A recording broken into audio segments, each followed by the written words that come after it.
भैया बहनी लोग एक कहरवा गीत लेके आए। अगर अच्छा लगे तो लाइक और सब्सक्राइब जरूर कर जाए दोस्तों। दोस्तों हमारा सपोर्ट करा जाए दोस्तों। ऊंचाई खाले राजा घोड़ा दौड़ावले बगलियै में ना दावे ढाल तारुअरिया बगलियै में ना आवत देख राजा पतरी तिरियवा घिराई हो दिहले ना अपनी ढाल तारुआरिया गिराई हो दिहले ना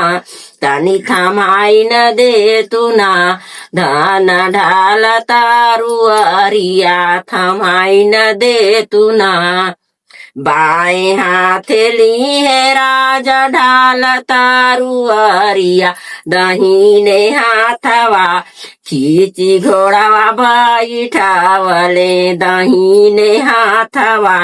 खींची घोड़ावा बैठावले दहीने हाथवा एक बन गईली दूसरा बन गईली तीसरे बनवा गोरी के ढूंढलिया सोइया तीसरे बनवा किया सुधिया वै गोरी साखिया सहेलरी किया रे सुधिया आवै माई का कलेवना किया रे सुधिया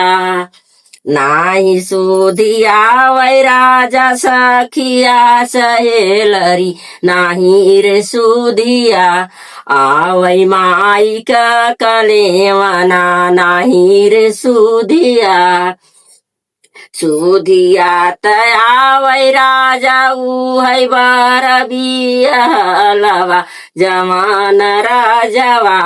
मनिया डालेला से धुरवा जमान राजवा